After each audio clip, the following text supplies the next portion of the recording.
تاریخ اسلام کا ایک ایسا کردار جس کا نام سنتے ہی ذہن میں دو متضاد تصویریں ابھرتی ہیں۔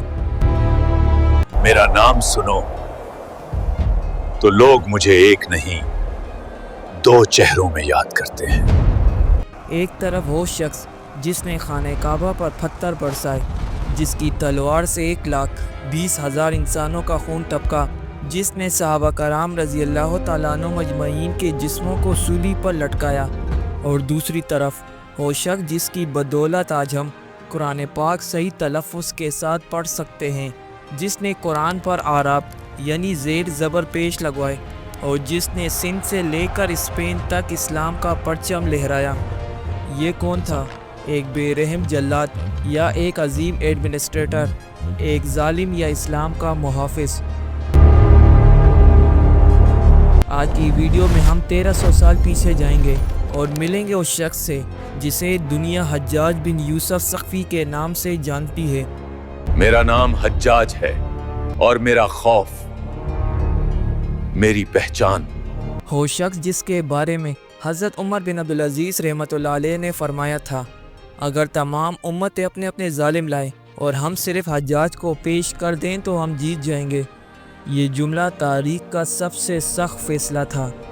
آخر اس شخص کے اندر ایسا کیا تھا کہ یہ بیک وقت روتا بھی تھا اور اگلے ہی لمحے گردنیں بھی اڑاتا تھا؟ چلیے جانتے ہیں اس ویڈیو میں۔ یہ کہانی ہے انسان اور اختیار کے تصادم کی۔ کہانی شروع ہوتی ہے طائف کی وادیوں سے۔ بنو ثقیف قبیلے میں پیدا ہونے والا حجاج شروع میں کوئی جنگجو نہیں تھا، بلکہ ایک معلم تھا۔ وہ بچوں کو قرآن پڑھاتا تھا، لیکن اس کی طبیعت کی سختی وہاں بھی مشہور تھی۔ وہ بچوں کو سبق یاد نہ کرنے پر سخت سزائیں دیتا۔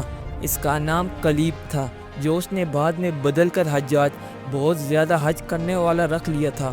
بچپن ہی سے اس کے اندر ایک عجیب سی خود اعتمادی اور تکبر تھا۔ ایک بار کسی نے اس سے پوچھا، تمہیں کیا چیز پسند ہے؟ بتاؤ، تمہارے دل کو سب سے زیادہ کیا بھاتا ہے؟ اس نے کہا کہ اقتدار اور طاقت۔ کیونکہ حکم چلانا میری فطرت ہے۔ غربت سے تنگ آ کر اس نے طائف چھوڑا اور دمشق کا رخ کیا۔ یہ وہ دور تھا جب اموی خلافت کو چاروں طرف سے خطرات لاحق تھے۔ خلیفہ عبد الملک بن مروان کو ایسے لوگوں کی تلاش تھی جو وفادار بھی ہو، لوہے کی طرح سخت بھی، اور حجاج اس معیار پر پورا اترتا تھا۔ اور یہیں سے حجاج بن یوسف کا اصل سفر شروع ہوتا ہے۔ حجاج کی قسمت کا ستارہ تب چمکا جب اسے عراق کا گورنر بنا کر بھیجا گیا۔ اب میرا وقت آ گیا ہے اور عراق میری آزمائش ہے۔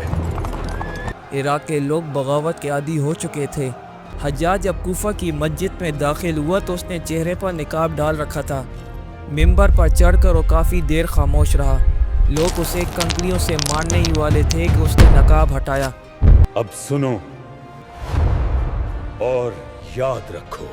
اور عربی تاریخ کا سب سے خوفناک اور فصیح خطبہ دیا۔ اے اہل عراق، میں دیکھ رہا ہوں کہ سر پک چکے ہیں اور فصل کاٹنے کا وقت آ گیا ہے۔ خاموش، اور میں ہی ان سروں کو کاٹنے والا ہوں۔ میں تمہاری گردنوں سے خون ٹپکتا دیکھ رہا ہوں۔ اسے خطبے نے پورے عراق پر لرزہ طاری کر دیا۔ یہ الفاظ نہیں تھے، یہ خوف کا اعلان تھا۔ اس نے صرف دھمکی نہیں دی بلکہ کر دکھایا۔ میں بول کر نہیں، عمل کر کے بات سمجھاتا ہوں۔ اس نے نافرمانوں کے لیے کوئی جیل نہیں بنائی تھی، اس کی جیل صرف قبرستان تھی۔ اس نے فوج کو حکم دیا کہ جو پیچھے ہٹے اسے قتل کر دو۔ اس کی دہشت کا یہ عالم تھا کہ جو لوگ برسوں سے نماز نہیں پڑھتے تھے وہ مسجدوں میں پہلی صف میں نظر آنے لگے۔ جب ڈر قائم ہو جائے تو حکومت آسان ہو جاتی ہے۔ اب آتے ہیں حجاج کی زندگی کے اس سیاہ ترین باب کی طرف جس نے اسے ظالم کا لقب دیا۔ یہ وہ باب ہے جہاں تاریخ بھی نظریں جھکا لیتی ہے۔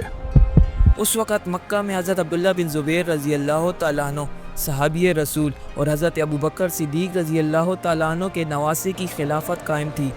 عبد الملک بن مروان نے حجاج کو حکم دیا کہ مکہ جاؤ اور ابن زبیر کی حکومت ختم کرو۔ حجاج نے مکہ کا محاصرہ کیا۔ تاریخ کام اٹھتی ہے یہ لکھتے ہوئے کہ حجاج نے ابو قبیس پہاڑ پر منجنیقیں نصب کی اور خانہ کعبہ پر پتھر برسائے۔ غلاف کعبہ جل گیا، حرم شریف میں نماز بند ہو گئی۔ یہی وہ لمحہ تھا جہاں حجاج طاقتور سے ظالم بن گیا۔ محاصرہ اتنا سخت تھا کہ مکہ میں قحط پڑ گیا۔ حضرت عبداللہ بن زبیر رضی اللہ تعالیٰ عنہ کے ساتھیوں نے ساتھ چھوڑ دیا۔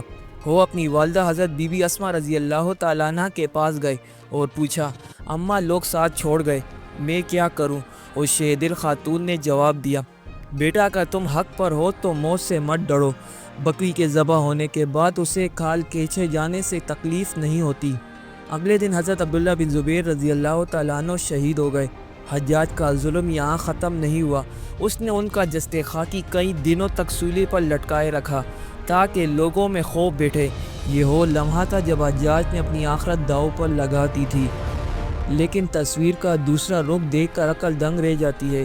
یہی حجاج بن یوسف تھا جس نے دیکھا کہ غیر عرب لوگ قرآن پڑھنے میں غلطیاں کر رہے ہیں۔ اس دور میں عربی بغیر نقطوں اور اعراب کے لکھی جاتی تھی۔ اس نے حکم دیا قرآن پر نقطے اور اعراب لگائے جائیں تاکہ قیامت تک کوئی اجمی قرآن غلط نہ پڑھ سکے۔ آج جو قرآن ہم پڑھتے ہیں اس کی موجودہ رسم الخط میں حجاج کا بڑا ہاتھ ہے۔ یہ وہی حجاج تھا جس نے اپنے بھتیجے محمد بن قاسم کو 17 سال کی عمر میں سندھ بھیجا، جس کی وجہ سے آج بر صغیر میں اسلام ہے۔ اس نے قتیبہ بن مسلم کو وسطی ایشیا بھیجا۔ اس نے عربی زبان کو سرکاری زبان بنایا۔ اس نے کرنسی کا نیا نظام متعارف کروایا اور انصاف کا ایسا نظام لایا کہ کہا جاتا ہے کہ بھیڑیا اور بکری ایک گھاٹ پانی پیتے تھے، مگر یہ انصاف صرف اس کے لیے تھا جو اس کا وفادار تھا، مخالف کے لیے وہ قہر خداوندی تھا۔ ہر فرعون کے لیے ایک موسیٰ ہوتا ہے۔ حجاج کے زوال کا سبب ایک عظیم تابعی حضرت سعید بن جبیر رحمۃ اللہ علیہ کا قتل بنا۔ جب حجاج نے انہیں قتل کے لیے بلایا تو ایک مکالمہ ہوا جو تاریخ میں محفوظ ہے۔ حجاج تیرا نام کیا ہے؟ سعید بن جبیر۔ سعید خوشبخت بن جبیر۔ حجاج نہیں تو شکی یعنی بدبخت بن قصیر ہے۔ سعید میری ماں نے میرا نام مجھ سے بہتر رکھا تھا۔ جب جلاد تلوار لے کر آیا تو حضرت سعید بن جبیر نے مسکرا کر آسمان کی طرف دیکھا اور ایک بددعا دی، اے اللہ میرے بعد حجاج کو کسی پر مسلط نہ کرنا۔ بس یہ بددعا عرش پر قبول ہوئی۔ یوں ایک بددعا نے وہ کام کیا جو کوئی فوج نہ کر سکی۔ ان کی شہادت کے چند دن بعد ہی حجاج ایک عجیب بیماری میں مبتلا ہوا۔ اسے لگتا تھا کہ ہزاروں کیڑے اس کے جسم کو کاٹ رہے ہیں۔ وہ سو نہیں سکتا تھا۔ جب آنکھ لگتی تو خواب میں سعید بن جبیر آ کر اس کا دامن پکڑتے اور کہتے، اے دشمن خدا، تو نے مجھے کیوں قتل کیا؟ اور چیخ کر اٹھتا اور کہتا، میرا سعید سے کیا لینا دینا تھا؟ 54 سال کی عمر میں عراق کا یہ طاقتور شیر بستر پر پڑا بلک رہا تھا۔ اس کے پیٹ میں ایسی آگ تھی جو بجھ نہیں رہی تھی۔ مرتے وقت اس نے اپنی ماں کو بلایا اور کہا، ماں مجھے سردی لگ رہی ہے۔ حالانکہ اس وقت شدید گرمی تھی، لیکن حیرت کی بات دیکھیے، آخری وقت میں بھی وہ اللہ کی رحمت سے مایوس نہیں تھا۔ اس نے وضو کیا اور دعا مانگی، اللہ لوگ کہتے ہیں تو مجھے معاف نہیں کرے گا، مگر میں جانتا ہوں تیری رحمت میرے گناہوں سے بڑی ہے۔ اور یوں 95 ہجری میں حجاج بن یوسف دنیا سے چلا گیا۔ اس کی قبر کو زمین کے برابر کر دیا گیا اور اس پر پانی بہا دیا گیا تاکہ کوئی اسے کھود کر لاش کی بے حرمتی نہ کرے۔ دوستو، حجاج بن یوسف کی کہانی ہمیں یہ سبق سکھاتی ہے کہ انسان چاہے جتنے مرضی نیک اعمال کر لے، قرآن کی خدمت کر لے یا علاقے فتح کر لے، اگر اس کے ہاتھ مظلوموں کے خون سے رنگے ہوں تو اللہ کی پکڑ بہت سخت ہے۔ مورخین کہتے ہیں کہ اس کی نیکیاں پانی میں ڈوب گئی اور اس کا ظلم پہاڑوں پر لکھا گیا۔